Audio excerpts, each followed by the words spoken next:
Friends, welcome to my YouTube channel Saraswati commerce academy. तो friends, आज हम करने वाले हैं अपना अकाउंट का सेकंड चैप्टर। हमारे चैप्टर का नेम है basic accounting terms. Basic accounting terms का मतलब है कि हमें कुछ ना कुछ अकाउंटिंग के टर्म्स जो है वो पता होनी चाहिए। ये हमारा +1 अकाउंट्स का सेकेंड चैप्टर है और ये चैप्टर जो है वो बहुत ही इंपॉर्टेंट है। क्यों? क्योंकि इसमें बहुत ही इंपॉर्टेंट जो है टर्मिनोलॉजी बता रखी है इसमें, और ये आपको पता भी होनी चाहिए कि इसमें क्या बताया गया है, क्योंकि ये जो है आगे कहीं ना कहीं किसी ना किसी चैप्टर से रिलेटेड टर्म्स है और ये छोटे छोटे टर्म्स का आपको अकाउंट में आपको पता होना चाहिए। तो आज हम स्टार्ट करेंगे, ठीक है। ये हमने पहले जो बेसिक अकाउंटिंग टर्म्स की फर्स्ट जो 15 टर्म्स हैं वो हम प्रीवियस वीडियो में ही कर चुके हैं। अगर आपको उनका लिंक चाहिए तो आपको डिस्क्रिप्शन बॉक्स में प्लेलिस्ट क्रिएट कर रखी है, उसमें मिल जाएगा। वैसे तो मैंने एक ही वीडियो में 15 टर्म्स डिस्क्राइब कर रखी है और आज की वीडियो में हम 18 टर्म्स को डिस्क्राइब करेंगे, यानी कि इसके बारे में सीखेंगे। और ये बहुत ही इजी है और ये बहुत ही इंपॉर्टेंट टर्म्स है और जो कि आपको पता होने चाहिए। तो फ्रेंड्स, अगर आप चैनल पर न्यू है तो चैनल को आप प्लीज सब्सक्राइब कर दीजिएगा। आप देखिए कि पहली क्या है, हमें क्या बता रखा है, रिसिप्ट। रिसिप्ट क्या होती है? आपको कहीं ना कहीं से कुछ मिल गया, ठीक है, यानी कि मनी के फॉर्म में कुछ मिल गया तो वो होती है रिसिप्ट। आप देखिए आगे इसको 2 कैटेगरी में डिवाइड कर रखा है। कौन कौन सी कैटेगरी है? एक तो है कैपिटल रिसिप्ट और एक है रिवेन्यू रिसिप्ट। अब ये कैपिटल रिसिप्ट और रिवेन्यू रिसिप्ट क्या होती है? कैपिटल रिसिप्ट तो वो होती है, इसको कैपिटल रिसिप्ट को हम बोल सकते हैं नॉन रेकरिंग नेचर की रिसिप्ट। नॉन रेकरिंग नेचर की रिसिप्ट यानी कि ये कैपिटल रिसिप्ट एक ऐसी रिसिप्ट होती है जो हमें रेगुलर बेसिस पे नहीं होती, ठीक है। ये नहीं है कि हम डेली बेसिस पे किसी चीज का बिजनेस करने के लिए बैठे हैं, हमें डेली बेसिस पे डेली हुए जा रही है, नहीं, ये कभी कभार होती है। तो ये होती है हमारी कैपिटल रिसिप्ट। मान लो हमारे पास एक गाड़ी थी, ठीक है, एक कार थी, हमने उसको सेल कर दिया। सेल करने से हमारे पास पैसा आया तो उसको हम कौन सी रिसिप्ट बोलेंगे? उसको बोलेंगे कैपिटल रिसिप्ट, ठीक है। ये है कि अगर आपका बिजनेस ही गाड़ियों का सेल करने का है, आप डेली ऐसा कर रहे हो तो आपको रेगुलर बेसिस पे रिसिप्ट आ रही है तो उसको हम बोलेंगे रिवेन्यू रिसिप्ट। जो आपको कभी कभी रिसिप्ट होती है उसको तो हम बोलते हैं कैपिटल रिसिप्ट, और जो आपको डेली बेसिस पे जो रिसिप्ट होती है उसको हम बोलते हैं रिवेन्यू रिसिप्ट, ठीक है। मान लो आपका फर्नीचर का बिजनेस है, आप डेली बेसिस पे फर्नीचर सेल कर रहे हो, कभी कुछ सेल कर रहे हो, कभी कुछ सेल कर रहे हो, तो वो होती है आपकी रिवेन्यू रिसिप्ट। तो रिसिप्ट का मतलब यही इन दोनों टर्म्स में बताया गया है आपको। नेक्स्ट है एक्सपेंडिचर। एक्सपेंडिचर का मतलब क्या होता है? खर्चा कर देना। अब आगे भी इसको 3 पार्ट्स में कैटेगराइज किया गया है। फर्स्ट है हमारे पास कैपिटल एक्सपेंडिचर, सेकेंड है हमारे पास रिवेन्यू एक्सपेंडिचर और थर्ड है हमारे पास deferred revenue expenditure.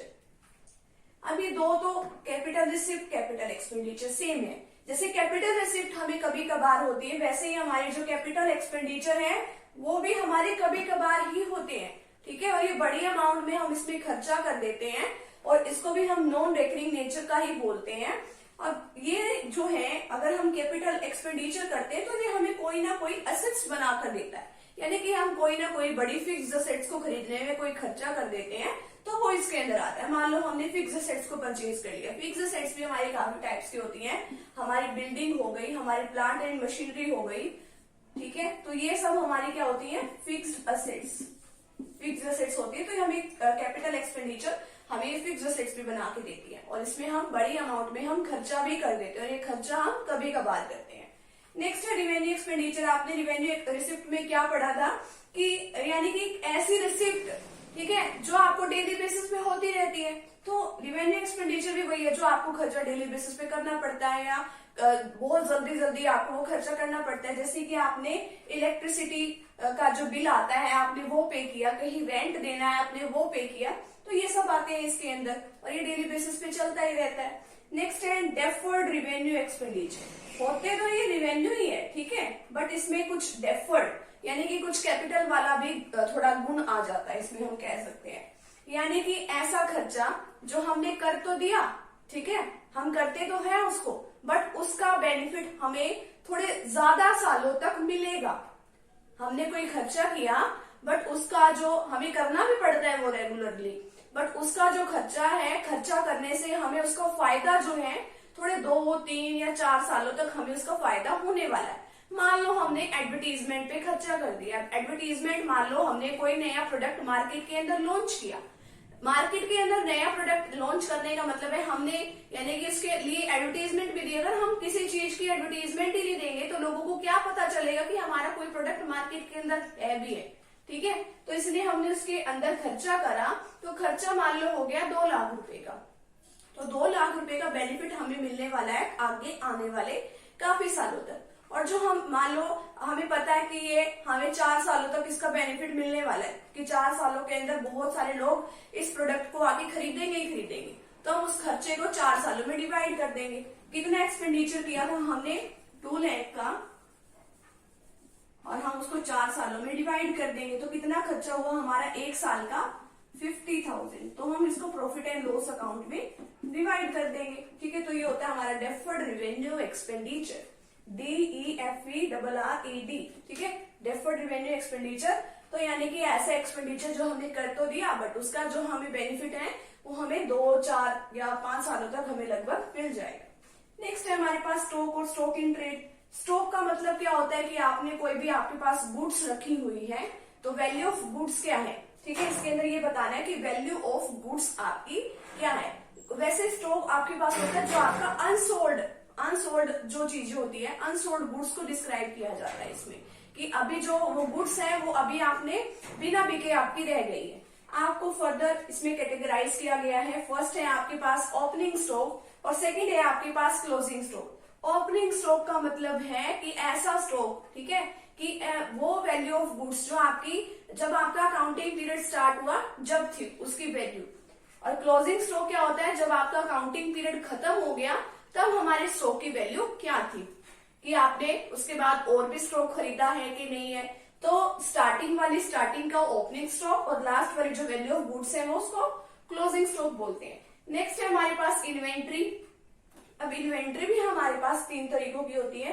Raw material, inventory of raw material. Raw material का मतलब होता है कच्चा माल। अभी यानी कि हमें उसको प्रोसेस करके फिर हम कुछ बनाएंगे।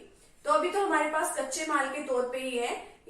मान लो कि हमें कोई कॉटन चाहिए क्लॉथ बनाने के लिए, तो वो कॉटन जो है हमारे लिए अभी एज अ रॉ मटेरियल है। नेक्स्ट है WIP, वर्क इन प्रोग्रेस।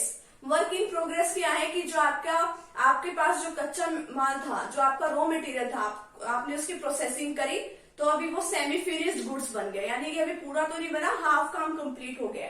मान लो हमने कॉटन से थ्रेड वगैरह बना लिए, तो इतना काम हमने प्रोसेसिंग करके कर लिया। नेक्स्ट है हमारे पास फिनिश्ड गुड्स। फिनिश्ड गुड्स जो अभी मार्केट में सेल करने के लिए पूरी तरीके से तैयार है। ठीक है, तो ये इन्वेंट्री के आपके 3 पार्ट्स थे, raw material, work in progress and finished goods. अब नेक्स्ट हमारे पास आता है ट्रेड रिसीवेबल्स। ट्रेड रिसीवेबल्स क्या होते हैं? ट्रेड रिसीवेबल्स वो होते हैं कि आपने उनको क्रेडिट पे कोई ना कोई फैसिलिटी दी है। मान लो आपने गुड्स ही उनको क्रेडिट पे दी है, आपने उनको कोई माल सेल कर रखा है, गुड्स सेल कर रखे हैं। गुड्स का मतलब होता है माल, ठीक है, जिस भी चीज का आप बिजनेस कर रहे हो। तो यानी कि आप उनको क्रेडिट पे फैसिलिटी दे रहे हो, कि आप उनको क्रेडिट पे माल सेल कर रहे हो। तो यानी कि आपने उनसे क्या करना है? अभी पैसा लेना है।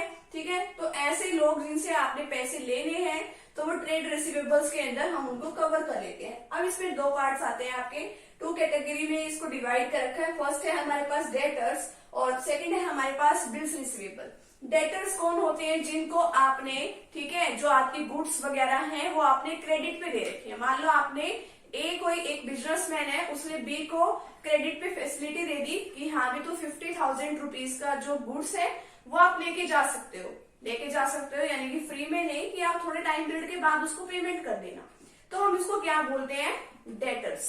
ठीक है, तो ये डेटर्स है, ये DEPTORS। आप इसको डेप्टर मत बोलना, ये डेप्टर नहीं है, इसको हम बोलते हैं डेटर्स। इसमें जो बी है वो क्या है? साइलेंट है, तो इसलिए हम इसको डेटर्स बोलते हैं।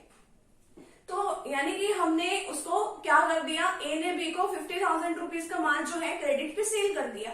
अब वो ए के लिए क्या बना? जो बी है वो बना उसका डेटर।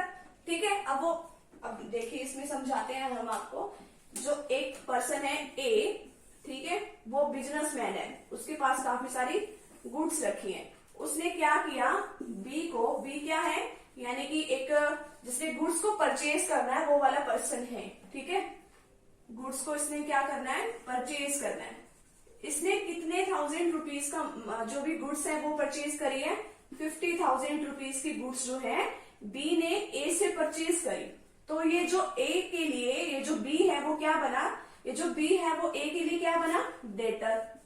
ठीक है, तो जब तक ये इसके पैसे नहीं देगा तब तक ये इसका क्या बना रहेगा, डेटर। ठीक है, जब तक ये नहीं है कि थोड़े से पैसे दे दिए तो ये डेटर बनना इसका खत्म हो गया। जब तक ये फुल अमाउंट नहीं देगा, ठीक है, ये 50,000 इसको नहीं देगा, तब तक ये जो बी है वो ए के लिए क्या बना रहेगा, डेटर बना रहेगा।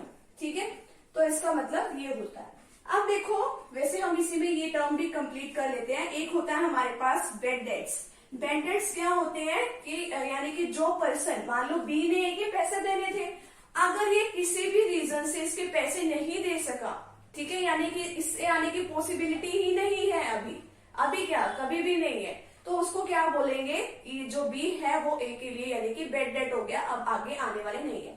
मान लो बी ने ए के पैसे देने थे, मान लो बी की डेथ हो गई, अब आगे इसके पैसे तो आने वाले नहीं है ना, तो इसलिए हम इसको किस में कवर कर लेते हैं, बेड डेट्स में। नेक्स्ट आता है इसका बिल्स रिसीवेबल। बिल्स रिसीवेबल को आगे हम नेक्स्ट वीडियो में डिस्कस करेंगे कि क्या होता है। वैसे बेसिकली इसमें भी यही बात बताई जाती है कि हमने उसको क्रेडिट पे कोई ना कोई फैसिलिटी दे रखी है, कोई गुड्स वगैरह उसने परचेज कर रखी है हमसे, तो यानी कि विश्वास भी नहीं होता कई पर्संस को कि ये हमें पैसे जो है वो टाइम पे बाद में लौटा देगा, तो हम इससे कोई नोट वगैरह, प्रोमिसरी नोट वगैरह साइन करा के रख लेते हैं। इसको हम बाद में डिस्कस करेंगे। नेक्स्ट है हमारे पास ट्रेड पेबल्स। ट्रेड पेबल्स क्या होते हैं, जैसे ट्रेड रिसीवेबल्स में क्या था, ट्रेड रिसीवेबल में ये था हमारे पास कि हमारे किसी ने पैसे देने हैं, वैसे ही इसमें ट्रेड पेबल्स में उल्टा हो जाएगा कि हमने किसी और के पैसे देने हैं, हमने किसी से क्रेडिट पे कुछ ना कुछ माल जो है लिया हुआ है, तो इसके अंदर ये दो चीजें आती है। इसको हम क्रेडिटर्स ही बोलते हैं, CREDITORS, इसको क्रेडिटर्स ही बोलते हैं। क्रेडिटर्स वो होते हैं जिनको हमने पेमेंट करनी है। मान लो ये जो ए बी वाला जो केस है वो अगर उल्टा हो जाता है, मान लो एक ए पर्सन है और एक बी पर्सन है, तो ए ने बी से क्या खरीदा, मान लो जो हमारा ए है उसने बी से क्या खरीदा, कोई ना कोई गुड्स खरीदी है। ठीक है, अब ये मान लो बिजनेसमैन है, ठीक है, और ये जो है इसने गुड्स खरीदनी है, तो अब जो ए है वो बी के लिए क्या बना, बी के लिए तो ए तो बना डेटर, बट हमारे लिए बी क्या बना है, हमारे लिए बी बना है क्रेडिटर्स, क्योंकि हमने इसकी पेमेंट करनी है। ठीक है, बी के लिए तो ए तो अब क्या बन गया, डेटर बन गया, बट हमने जिसके भी पेमेंट करनी है वो हमारे लिए क्या बना है, क्रेडिटर्स। ठीक है, अब नेक्स्ट है हमारे पास बिल्स पेबल। बिल्स पेबल की हमारे पास शॉर्ट फॉर्म में हम इसको लिखते हैं बीपी। ठीक है, और इसको हम लायबिलिटी साइड में हम इसको शो करते हैं। और इसी तरीके से जो हमारे पास बिल्स रिसीवेबल था इसको हम बोलते हैं BR, इसको हम असेट साइड में कंसीडर करते हैं, यानी कि असेट साइड में हम लेते हैं।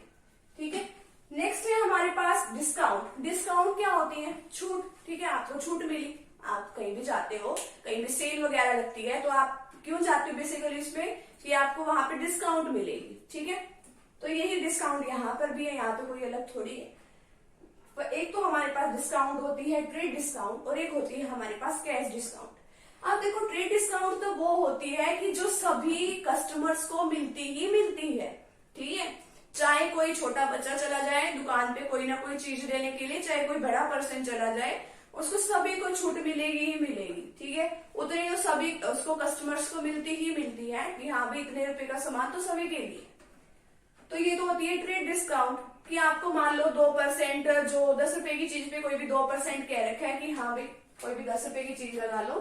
ठीक है, इसको इसके ऊपर 2 रुपए की हम ट्रेड डिस्काउंट देते हैं, तो 2/100 कर दो, 2% का मतलब तो यही होता है, 2/100 किया हमने।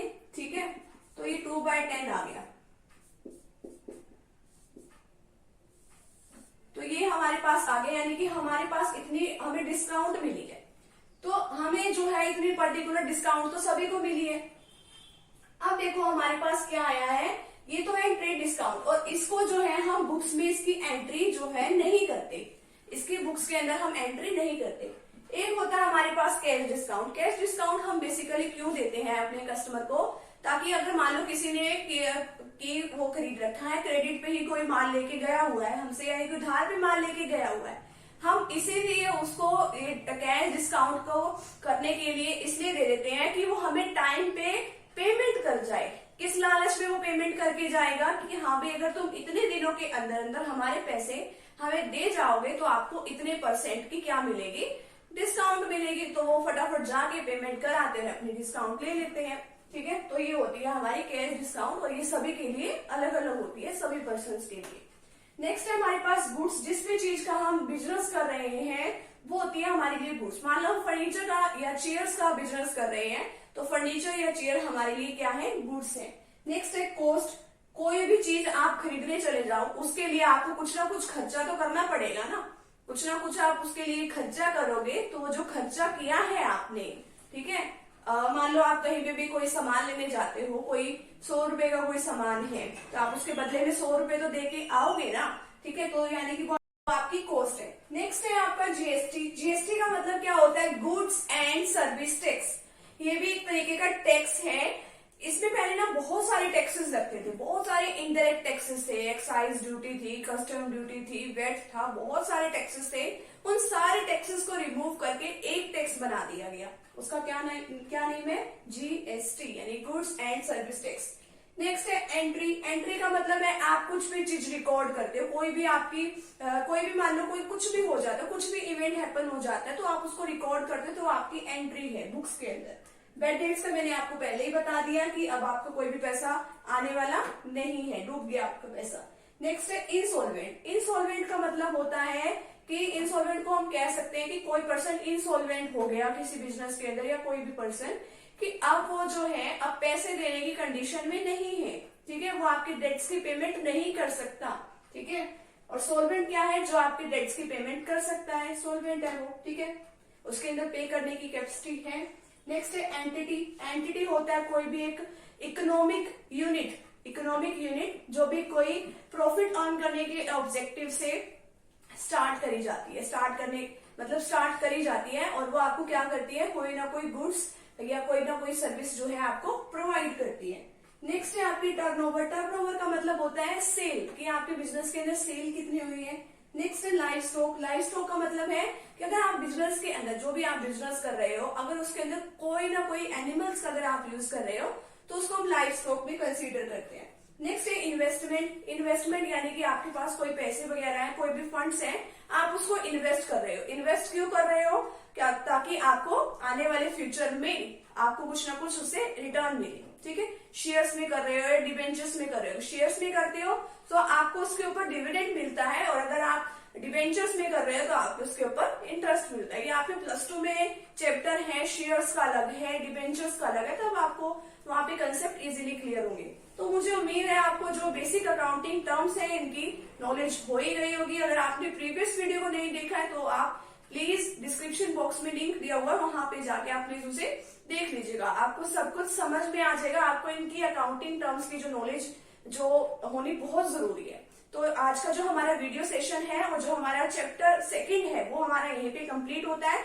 नेक्स्ट वीडियो सेशन में हम चैप्टर 3 को डिस्कस करेंगे। उसके अंदर हमारी अकाउंटिंग के कुछ ना कंसेप्ट बता रखे हैं और कुछ कन्वेंशंस बता रखे हैं, वो हम अपने नेक्स्ट वीडियो सेशन में हम करेंगे। तो आज का टॉपिक हमारे यहीं पे कंप्लीट होता है। तो फ्रेंड्स, अगर आप चैनल पे न्यू है तो चैनल को प्लीज सब्सक्राइब कर दीजिए, वीडियो को लाइक कर दीजिए, बेल आइकन को प्रेस जरूर कर दीजिएगा ताकि आपको आगे आने वाली वीडियोस का नोटिफिकेशन मिलता रहे। और अपने फ्रेंड सर्कल में इस वीडियो को जरूर शेयर कीजिएगा ताकि उनकी भी हेल्प हो। तो मिलते हैं नेक्स्ट वीडियो के साथ एंड नेक्स्ट टॉपिक के साथ। Thank you very much.